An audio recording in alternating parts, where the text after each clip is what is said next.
Hello, students. Good morning. This is Mr. Titus from Salem classes. Students, today we are going to discuss about a poem from John Donne. His lifespan was 1572 to 1633. Okay, in this video lecture, we are going to discuss about name of the poem, The Sun Rising. Okay, The Sunny Rising. It is little bit long to pronounce the sun. Okay, so already in my previous video we have discussed a little bit about John Donne, his life background, and today also we will look a little bit about his life background. Before entering to this video lecture, I would like to request you, if newly you are watching my video, please subscribe it and hit the bell icon. At the same time, share it to your friends and classmates. So then, this video lecture will be Hindi and English. Okay, so that everyone can understand very clearly. So then, let's begin. आज का जो poem है sunny rising, okay, actually sun rising भी कहा जा सकता है, पर थोड़ा सा लंबा करके उसको प्रोनाउंस करना पड़ता है। और ये जॉन डन के द्वारा लिखे गए हैं। जॉन डन के बारे में हम प्रीवियस वीडियो में उनके लाइफ बैकग्राउंड के बारे में हम जानते हैं, तो फिर भी थोड़ा बहुत कुछ नई चीज़ इस पोएम के द्वारा उनके लाइफ बैकग्राउंड के बारे में कुछ जानकारी को हम प्राप्त करेंगे। तो introduction of the poet. John Donne was born in the year 1572. His father was an iron monger and his mother was a daughter of John Haywood, the famous Elizabethan dramatist. तो जॉन डन का परिचय इस प्रकार होता है कि उनका जन्म 1572 में होता है। उनका पिता एक लोहिया था और उनकी माता एलिजाबेथ काल के प्रसिद्ध नाट्यकार जॉन हैवुड की बेटी थी। ठीक है, ये उसकी माता और पिता के परिचय। Okay, this is the introduction of his father and mother. It seems that Donne inherited his earthly attachment from his father and his literary talents and religious propensities from his mother. तो माता और पिता दोनों से कुछ ना कुछ उसने प्राप्त किया है। यदि भौतिकता के बारे में कहा जाए तो ये उसके पिता के द्वारा प्राप्त किया है। अगर लिटरेरी टैलेंट और रिलीजियस प्रोपेंसिटीज़ जो है, मतलब धार्मिक विचार जो है, वो उसका मदर के द्वारा प्राप्त करता है।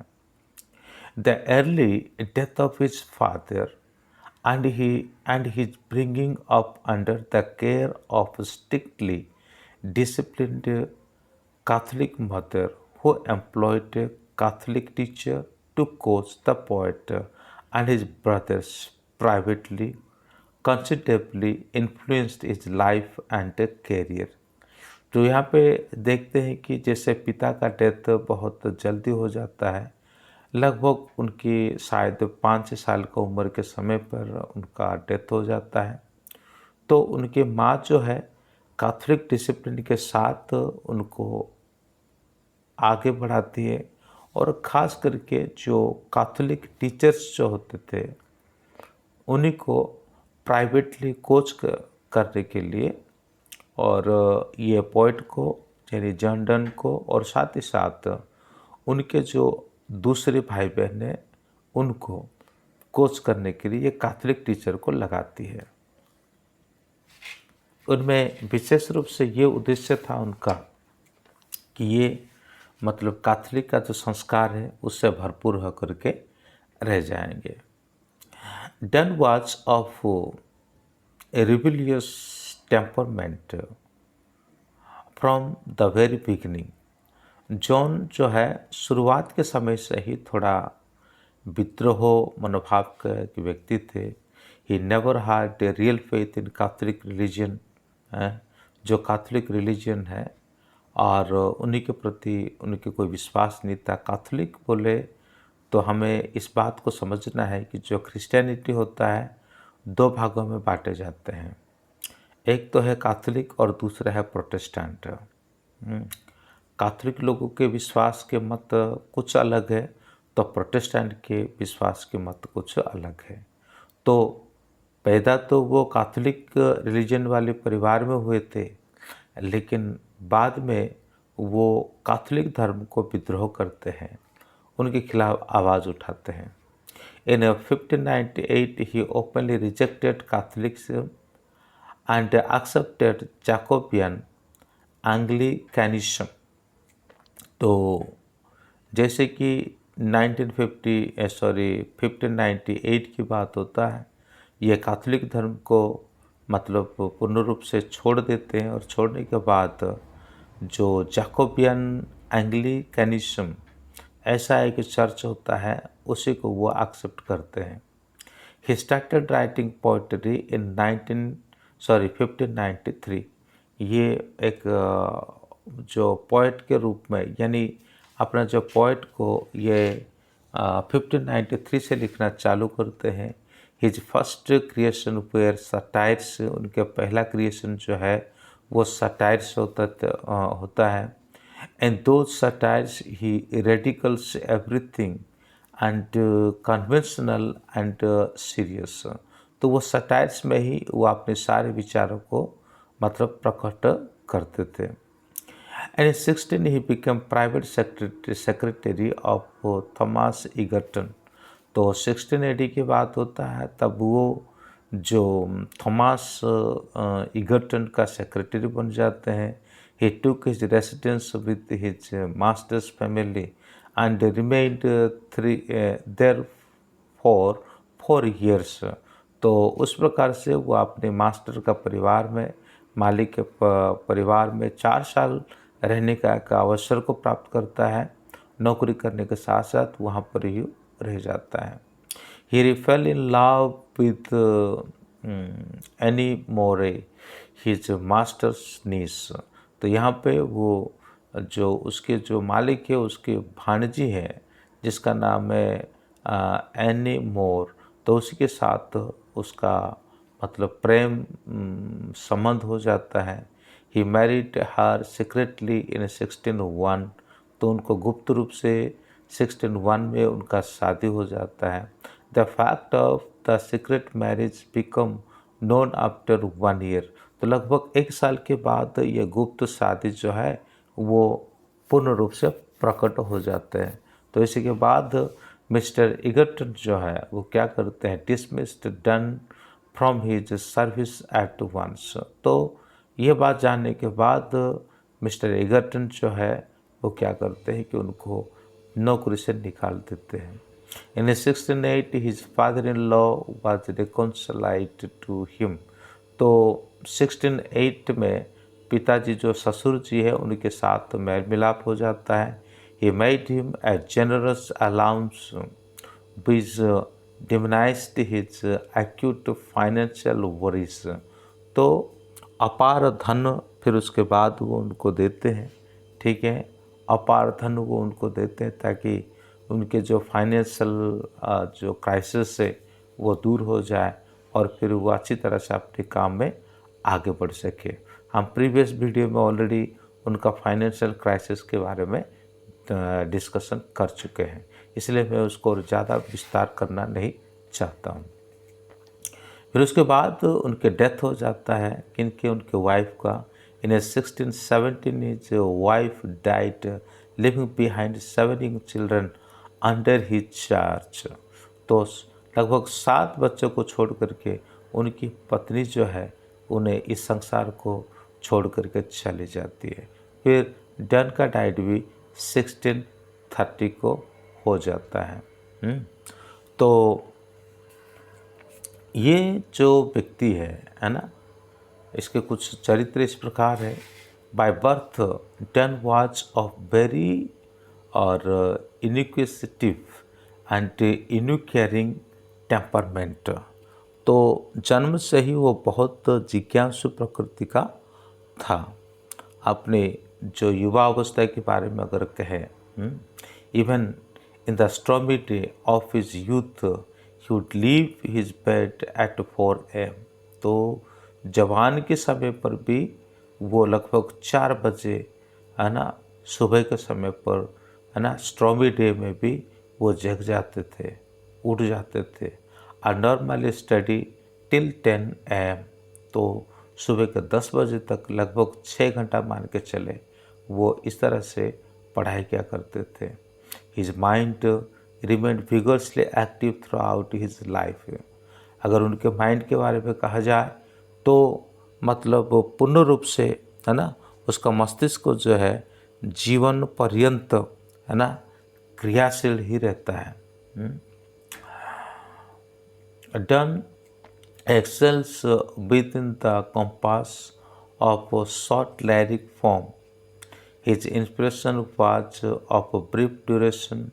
His poem was meant primarily for private reading and private circulation. The first volume of his selected poem came out 2 years after his death in 1633। तो यहाँ पे हम देखते हैं डन की छोटी कविताओं उनकी श्रेष्ठ रचनाएं हैं। उसकी प्रेरणा थोड़े समय तक रहती थी। उसकी कविताएं मूल रूप से निजी अध्ययन तथा मित्र के बीच में ही पढ़ी जाती थी। उसकी कविताओं में पहली पुस्तक उसकी 1633 में, यानी उनकी मृत्यु के 2 वर्ष के बाद प्रकाशित होती है। ये तो था उनके लाइफ बैकग्राउंड के बारे में। तो चलिए हम पोएम का जो इंट्रोडक्शन है और इसी को हम ध्यान से देखते हैं।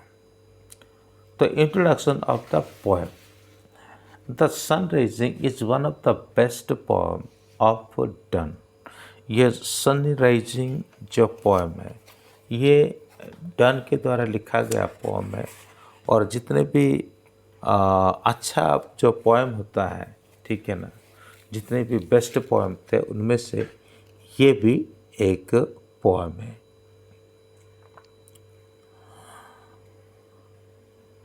It contains all the characteristics of a good poem.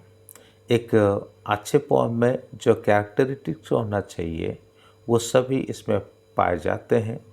It has vigour and Sprite lines and freshness.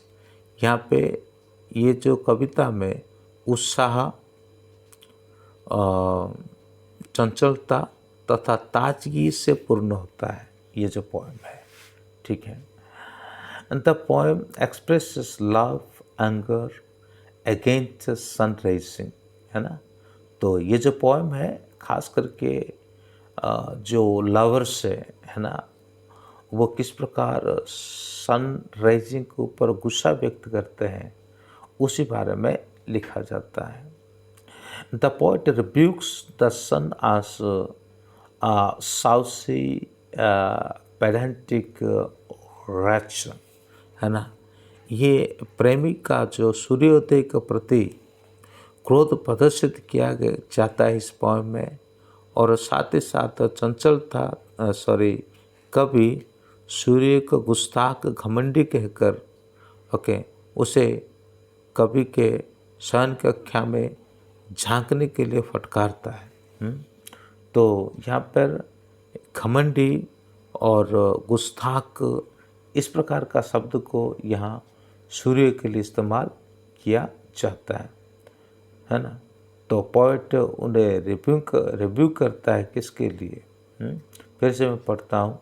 The poet rebukes the sun as saucy pedantics wretch for peeping through the window and curtain of lovers bedroom. जो सूर्य जो है window से देखती है कि प्रेमी का जो बिस्तर है, बेडरूम है, उसको इसलिए यहाँ पे ये प्रेमी जो है क्या करते हैं, ये सन को गुस्सा व्यक्त करते हैं।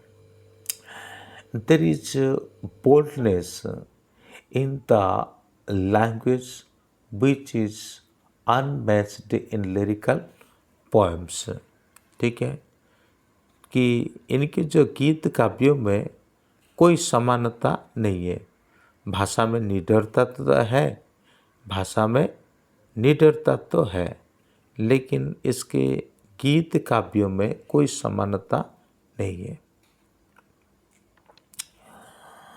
वास्तव में और इसमें क्या चीज़ है, मतलब in fact the poem is inspired by the poet's own love for his wife Anne more.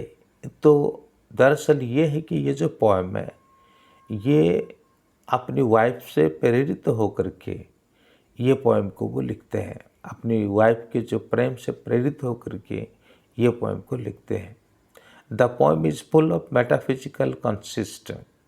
Okay, metaphysical poet होते कौन है, ये इसके बारे में हम बीते दिनों में बीते हुए उसमें देखते हैं। मेटाफिजिकल जो शब्द है ये सैमुअल जॉनसन के द्वारा, डॉक्टर सैमुअल जॉनसन के द्वारा लिए जाते हैं। और मेटाफिजिकल पोएट जो होते हैं यानी बहुत ही जिज्ञासु व्यक्ति, सीखने वाले व्यक्ति और गंभीर ज्ञान को प्राप्त करने के बाद उस ज्ञान को लोगों तक बांटने वाले जो पोएट होते थे उनको मेटाफिजिकल पोएट कहा जाता है। और इस पोएम को भी मेटाफिजिकल कंसिस्ट के रूप में जाना जाता है। इन expressing his contempt for the sun, the poet use all his metaphysical wit।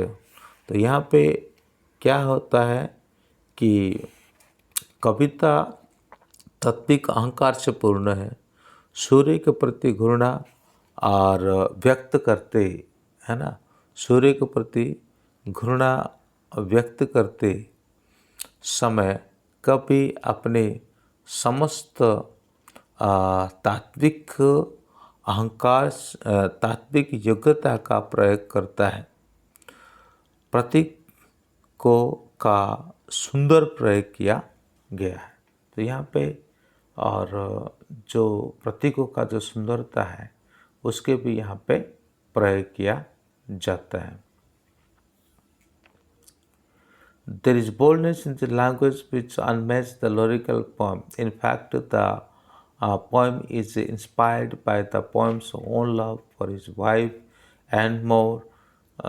The poem is full of metaphysical consistent expressing contempt for the sun. The poet used all the metaphysical wit. The image like both the Indias of spice and mind are beautiful used। तो summary देखते हैं इस poem का, है ना। Summary में क्या बताया जाता है, like most of the love poem Donne, this poem too is inspired by the poet's love for his wife Anne More. तो जितना भी लव पोएम डन लिखते हैं उनमें से ये भी है कि जो अपनी वाइफ के प्रेम से प्रेरित होकर के और इस पोएम को वो लिखते हैं। इसमें भी उनकी उत्साह, संचालना तथा ताजगी और पूर्ववत मिलती है। इस पोएम में हम विशेष रूप से क्या क्या प्राप्त कर सकते हैं, जैसे कि यहाँ पर लिखा है ग्रेट विगर्स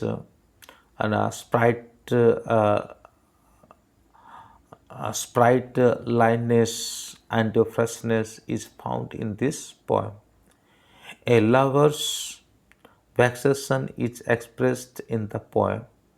जो लवर का, प्रेमियों का जो है, जो क्या कह सकते हैं उसको, प्रेमियों का जो मनोभाव है ना, और वो यहाँ पे दर्शाया जाता है। ये प्रेमियों का मनोभाव किस प्रकार होता है इस बारे में दर्शाया जाता है। जैसे it gives direction in the form of A love poem. तो यहाँ पे ये जो पोएम का जो फॉर्म होता है ये एक लव पोएम की तरह होता है। इट इज़ ए सन्सी मस्कुलर पोएम, है ना। ये बड़े एक प्रेम कविता तो है ही, उसके साथ साथ एक कष्ट कल्पना है कविता। ये जो कविता है एक कष्ट कल्पना है ना। मतलब अपनी वाइफ को याद करना और याद करके लिखना, सोचना, ये सभी एक कष्ट का तो अनुभव भी है। The imagination of the poet is revealed in the beginning of the poem, है ना। पोएम का शुरुआत में ही जो पोएट का जो इमेजिनेशन है इसके बारे में यहाँ पे देखने को मिलता है। ही कॉल्स द सन सनसी पेडेंटिक। यहाँ पे सन को वो गुस्ताखी, घमंडी इस प्रकार कहता है। Rest in the starting line में ही ये कह देते हैं। He not only defies the power of the sun but also challenges him. ये केवल जो सन का जो पावर होता है उसी को हराएंगे ये नहीं, बल्कि उनके साथ चैलेंज भी करते हैं। तो चैलेंज क्या करते हैं? He says that he is empowered to shut the sun away and he can do so in twinkling of an eye। तो ये क्या कहते हैं? But he does not do so. तो वो क्या करते हैं? कहते हैं कि उनकी वो सूर्य को बंद करने के लिए भी उनके पास पावर है ना। पलक झपकते ही वो ऐसा कर सकते हैं, लेकिन वो यहाँ पे ऐसा नहीं कर रहे हैं। ही cannot keep his eyes away from his beloved even for a short period. वो किसी भी तरह से अपनी आँख को बंद करके और अपने बिलव्ड यानी प्रेमी, उनके जो पत्नी है, उसको उसकी जो यादाश्त से, है ना, उससे दूर रहना नहीं चाहते हैं। He is surprised to note why the bright eyes have not been dazzled by the shining eyes of his sweetheart, है ना। उस बात को कहते हैं कि जो ब्राइट सनशाइन है ना, वो भी उसकी आँखों का जो शाइनिंग है वो भी कम पड़ जाएगा। The wife of the poet is essence of all that is good and supreme in the world. इस संसार में जितनी भी सुंदर वस्तुएं हैं, ठीक है, वो सबसे बढ़कर उसकी वाइफ है। पोएट का कहना है ये चमक देने वाले, झलक दिखाने वाले, है ना, जितने भी वस्तुएं हैं उन सभी में से क्या चीज़ है? उसके वाइफ का चमक धमक, ये सभी ही उसको अच्छा लगता है। वो कहता है मेरी वाइफ पहले है, बाकी सब चीज़ बाद में है। The unlimited wealth of the East and the mines of gold are nothing is comparison of his wife. जितने भी धन संपत्ति है, जितने भी गोल्ड माइंस है ना, ये सभी से उनकी वाइफ को कंपेयर नहीं किया जा सकता। अगर कंपेयर किया जाएगा तो भी उसकी वाइफ भी इन सभी से मूल्यवान और कीमती लगती है। He considers himself as a supreme king and is beloved a kingdom. तो वो अपने आप को ही एक सुप्रीम किंग के रूप में मानता है, और उसके जो बिलव्ड यानी प्रिया है वो एक किंगडम है, consisting the entire glory of kingdom. तो सभी महिमा को लेकर के, है ना, वो अपने किंगडम में विद्यमान है। The bed chamber of the poet is. तो जो पोएट का जो बेड चैम्बर है और वहाँ पर रहते हुए, तो कुछ लाइनें यहाँ पे छूट गई है, तो मैं उसको पढ़ के यहाँ से सुना देता हूँ। सॉरी, माफ़ी चाहता हूँ इसके लिए, है ना। Is the world constructed with the 4 walls, है ना। तो वो ऐसी जगह पर है जो कि उनकी जो शयन कक्षा जो है, मतलब वो चारों ओर से क्या किया हुआ है, एक वाल से उसको घेराव किया हुआ है। The bed chamber of the lover is the symbol of the whole wealth of the world. जो बेड चैम्बर्स जो है, ये इस बात को प्रतीक करता है कि पूरे संसार में जितने धन संपत्ति है वो सभी को प्रतीक करता है। तो कुल मिलाकर के आखिरी के कुछ ही लाइनों में वो इस प्रकार कहते हैं कि जो मतलब जितने भी धन संपत्ति है ना, और सोना चांदी, है ना, जो भी कुछ माइंस के द्वारा पाए जाते हैं, उन सभी से भी बढ़कर कीमती है उसकी वाइफ। मतलब अपनी वाइफ को वो इतना चाहते थे, इतना प्रेम करते थे, और उनके प्रेम में वो इतना मतलब मशगूल होकर रहना चाहते थे कि यहाँ तक कि उसी के चलते वो सन को रिब्यूक करते हैं। तो दोस्तों, यहाँ सन को रिब्यूक करने का अर्थ ये होता है कि इंसान जब बिस्तर में सोया हुआ रहता है ना, तब कई सारे यादें और उसके चारों तरफ मंडराता रहता हुआ नजर आता है। लेकिन सूर्य जब उदय होता है तो खिड़की से होकर के उसका उजाला बेडरूम तक आकर के पहुंचता है, तो उसको उठना होता है, फिर उसके बाद अपने कार्यों में जाना होता है। कहने का मतलब ये है कि अपनी वाइफ के जो सोच में वो डूबे हुए रहते हैं, उससे उभर के बाहर आना नहीं चाहते हैं, और थोड़ी सी देर और थोड़ी सी टाइम वो उनको याद करते हुए अपने बिस्तर में लेटे रहना चाहते हैं। तो सूरज उदय होने के द्वारा क्या होता है, उन सभी में डिस्टर्ब हो जाता है। दूसरी बात वो कहते हैं, है ना, मैं सब कुछ कर सकता हूँ, लेकिन मेरी वाइफ की जो यादें हैं वो पल पल मैं उनको याद करता रहूँगा, वो कभी भी मुझसे दूर नहीं हो पाएगा। तो पूरा जो पोएम है, उससे पिछले वाले पोएम में एक बेवफा स्त्री के बारे में उसने किस प्रकार से बताया, go and catch the falling star में, लेकिन इस पोएम में आप देख सकते हैं कि वो अपनी वाइफ को कितने विश्वास करते हैं, अपनी वाइफ को कितने प्रेम करते हैं, और अपनी वाइफ के लिए वो क्या कुछ नहीं कहते हैं और क्या कुछ नहीं सोचते हैं। तो thank you, may God bless you, have a good day. If yet you haven't subscribed my channel, please subscribe it and hit the bell icon. Again I say you, if you have any request, if you have any doubt, you can comment me, that I will be happy to help you. I have no such materials like projector, either a smart board and anything else, but simply whatever I have, so according to my facility, so I am making it. I hope you will be enjoying it and you will be understand it with properly. Thank you. May God bless you. Have a good day.